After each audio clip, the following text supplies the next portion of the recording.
On this week's video, we're building a survival fish trap from native materials in Northwest Florida.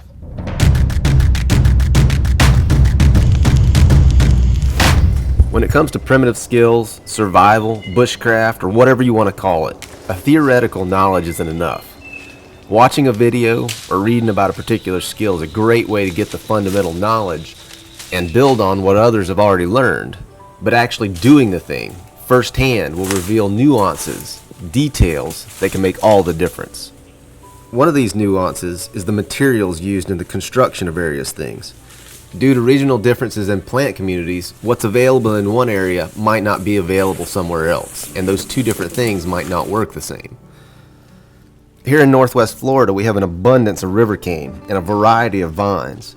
After experimenting with several combinations of materials and trap construction methods, I found that small grapevines work great for weaving materials, and the aerial roots of those same vines work great for binding. They're very flexible. For the stays, river cane is perfect, but due to the thin walls of the cane and the thickness of the vines that I was using, I needed to double them up to avoid crushing the cane as I wove the vines in between them.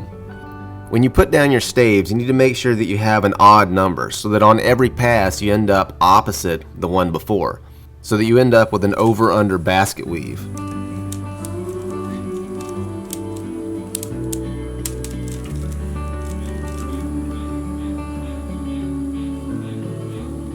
Bundling the tops of the staves will add some rigidity and help keep those stays in place until you've got several wraps of the weaving material.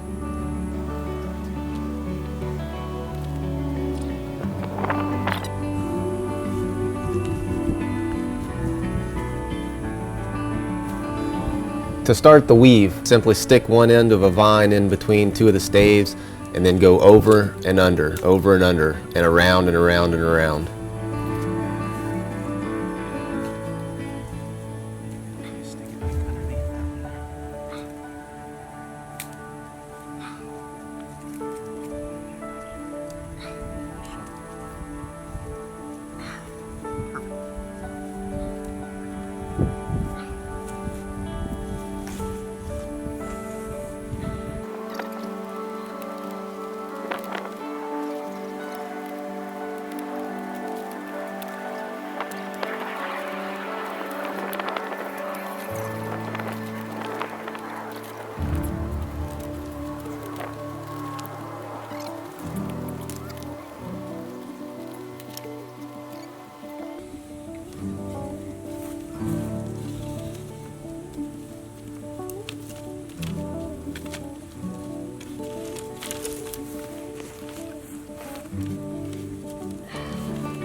Once you've got several wraps of your weaving material, cutting the tops of those stays loose will make it a lot easier to get those weaving materials and the vines in and out of the stays.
You might notice here that I'm using a little bit different weaving method. I'm using 2 vines instead of 1.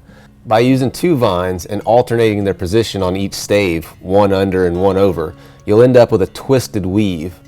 It's not absolutely necessary, but it's definitely something that's going to help create a durable and lasting trap.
Once the main body of the trap's done, you're going to need to build a funnel using the same materials. Again, you need an odd number of stays.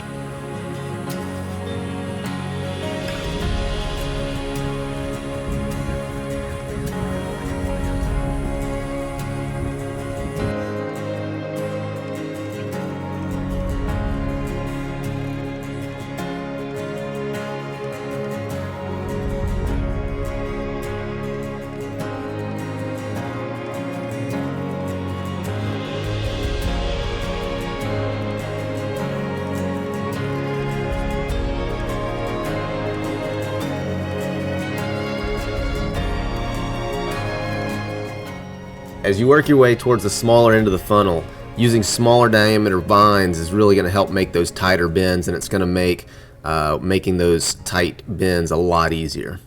And it's going to end up with a tighter weave. And that also brings up another great point. If you are targeting smaller fish, making a trap with more stays and a smaller diameter weaving material is really going to help tighten this weave up and help to hold those smaller fish.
Splitting a piece of river cane and inserting a couple of worms or other bait is a great way to bait these traps.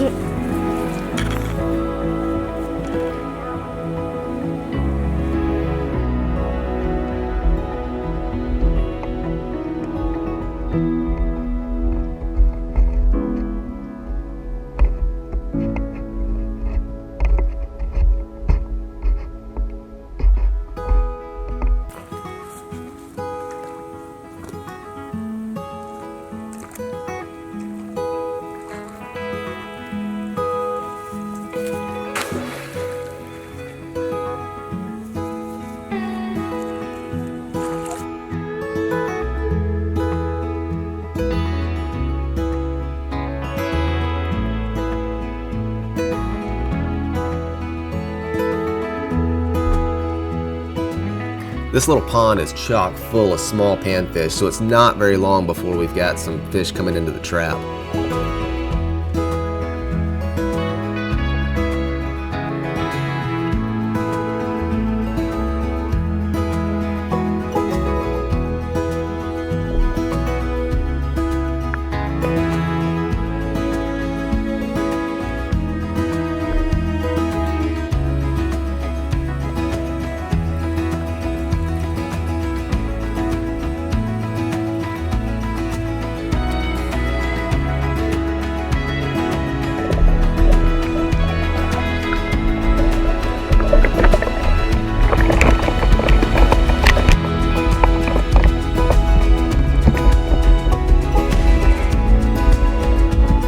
Although building one of these traps is a lot of work, in an extended survival situation it would be well worth the time, because this thing is fishing while you're doing something else.